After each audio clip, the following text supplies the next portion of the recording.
नमस्कार विद्यार्थी मित्रांनो, स्वागत आहे तुम्हा सर्वांचं आर-आर-बी अँड एस-एस-सी एक्झाम पॅटर्न आहे आपल्या यूट्यूब चॅनलवरती। तर विद्यार्थी मित्रांनो, आजचा व्हिडिओचा भाग हा 10 आहे आपला, ज्यामध्ये आपण रेल्वे पदभरती 2025च्या आपण ग्रुप डी साठी जे काही आपण विषयनिहाय प्रश्न सिरीज आपण सुरू केलेली आहे, त्यामध्ये आपण आजच्या व्हिडिओमध्ये सामान्य ज्ञान व विज्ञान यावरील आपण प्रश्न पाहणार आहोत, जे की तुमच्या येणाऱ्या सीबीटी परीक्षेसाठी अतिशय उपयुक्त आहेत। आणि जे तुमचा अभ्यासक्रम आहे तो आपण परिपूर्ण मराठी भाषेमधून तुम्हाला शिकवत आहोत आणि मराठी भाषेमधूनच येणारी तुमची परीक्षा होणारी आहे। त्यामुळे जे महाराष्ट्रातून विद्यार्थी प्रिपेअर करत आहेत त्यांना आता कोणत्याही प्रकारे घाबरण्याची गरज नाही, कारण का आपण जे आर-आर-बी ग्रुप डी साठी परीक्षेत विचारलं जाऊ शकतं असं आपण सर्व अपेक्षित तुम्हाला प्रोव्हाइड करून देत आहोत। त्यामुळे तुम्ही अजूनही सीबीटीचा जो काही फॉर्म आहे तो भरला असेल आर-आर-बी ग्रुप डीचा, तर लवकरात लवकर भरून घ्या, कारण का खूप सारे मोठी पदभरती आहे जे की तुम्हाला चांगली संधी त्या ठिकाणी मिळू शकते। तर मग पाहू आपण आपल्या आजच्या या भाग 10 मधील आर-आर-बी ग्रुप डी साठी काही अतिशय महत्त्वपूर्ण प्रश्न। तर सिरीज तात्पूर्वी चालू करण्यापूर्वी चॅनलला अजून सबस्क्राइब केलं नसेल तर सबस्क्राइब करून घ्या। या ठिकाणी तुम्हाला जे काही आर-आर-बी आणि एस-एस-सी चे सर्व मराठी लेक्चर्स पाहायला मिळणारे असतील। तर यामधला आपला प्रश्न क्रमांक 1 असा आहे, जो की प्रश्न पहिला, जागतिक बालिका दिन कधी साजरा केला जातो? तर जागतिक बालिका दिन म्हटलेला आहे, तर याचं उत्तर आहे ऑप्शन नंबर ब, जे की 11 ऑक्टोबर या दिवशी जागतिक बालिका दिन हा थोडक्यात साजरा केला जातो। त्यानंतरचा प्रश्न 2 आपला, केंद्रीय कापूस संशोधन केंद्र कोणत्या ठिकाणी आहे? तर याचं उत्तर आहे ऑप्शन नंबर ड, जे की नागपूर या ठिकाणी केंद्रीय कापूस संशोधन आहे। ऑप्शन ड या ठिकाणी याचं उत्तर होणार असेल। त्यानंतरचा प्रश्न 3 आपला, मानवी हक्क दिन हा कोणत्या दिवशी साजरा केला जातो? तर याचं उत्तर आहे ऑप्शन नंबर ब, जे की 10 डिसेंबर रोजी मानवी हक्क दिन हा साजरा केला जातो। त्यानंतरचा आपला पुढील प्रश्न, जो की प्रश्न 14 असा आहे, ट्रॅफिक पोलीस अतिवेगाने जाणाऱ्या वाहनांचा वेग मोजण्यासाठी कोणत्या यंत्राचा वापर करतात?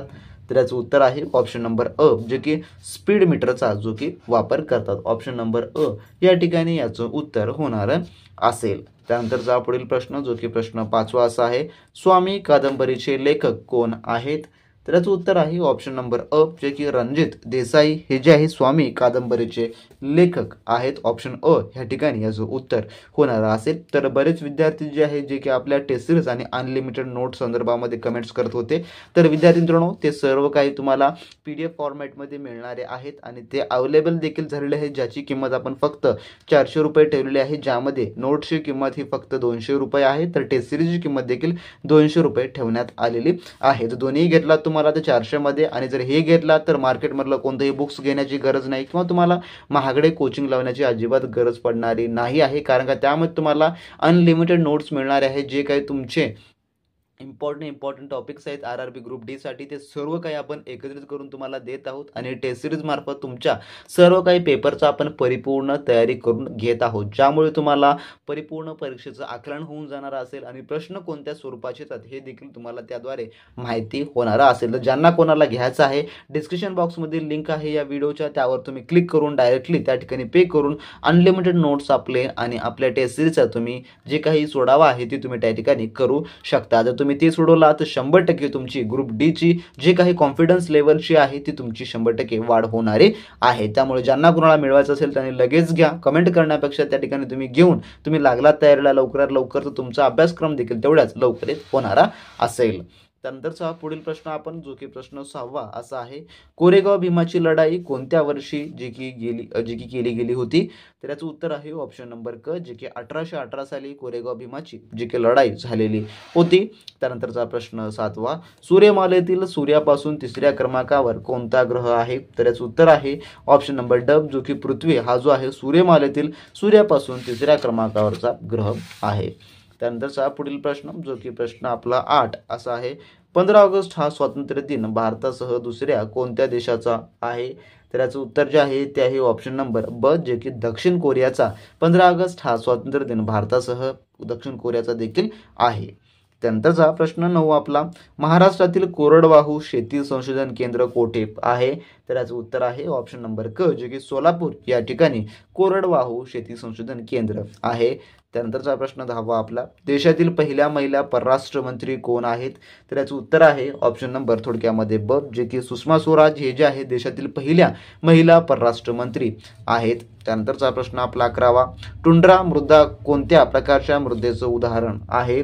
तर याचं उत्तर जे आहे ते आहे ऑप्शन नंबर थोडक्यामध्ये ब, जे की अविभागीय जे की मृदेचं उदाहरण आहेत. ऑप्शन नंबर या ठिकाणी जे की थोडक्यामध्ये ब होणार असेल. त्यानंतरचा पुढील प्रश्न जो की प्रश्न 11वा असा आहे आपला, आग्रा या शहराचे संस्थापक कोण होते?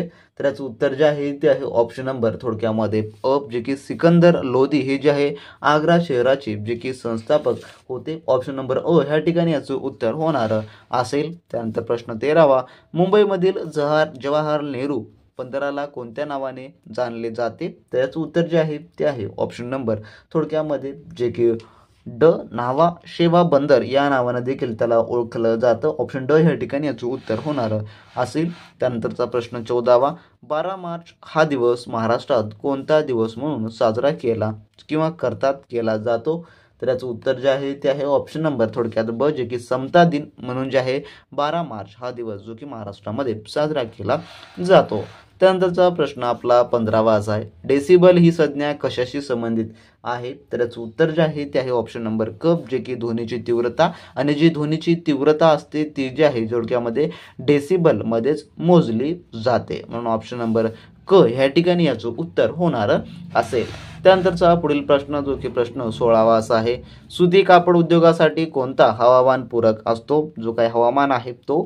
तर याचं उत्तर जे आहे ते आहे ऑप्शन नंबर ब, जे की दमट हा जो आहे हवामान पूरक असतो सुती कापड उद्योगासाठी. ज्या विभागामध्ये दमट हवामान असते त्या ठिकाणी सुती उद्योग हा मोठ्या प्रमाणात केला जातो. तर असे हे विद्यार्थी आपल्या आजच्या व्हिडिओमधले जे काही आपण टॉप 16 क्वेश्चन होते जे की आपण पाहिलेले आहेत. तर या प्रकारचे प्रश्न आपले आता इथून रेग्युलरली येणारे असतील आणि जे काही परीक्षा विमुख आहेत आपण ते सर्व प्रश्न यामध्ये आपण कव्हर करत आहोत. तर विद्यार्थी तुम्ही अजूनही आपल्या चॅनलला सबस्क्राईब केलं नसेल तर सबस्क्राईब करून घ्या. या ठिकाणी तुम्हाला RRB आणि SSCचे सर्व मराठीमधून प्रिपरेशनची मटेरियल उपलब्ध करून दिलं जात असतं. आणि ज्या विद्यार्थ्यांना नोट्स आणि टेस्ट सिरीज हव्या असतील परिपूर्ण अभ्यासक्रम कव्हरसाठी त्याने लिंकवर डिस्क्रिप्शन बॉक्समध्ये क्लिक करून त्या ठिकाणी लगेचच्या लगेच सर्व काही घेऊ शकता. तर भेटू नेक्स्ट व्हिडिओमध्ये नवीन प्रश्नांसोबत नवीन अपडेट सोबत. तोपर्यंत जय हिंद जय महाराष्ट्र.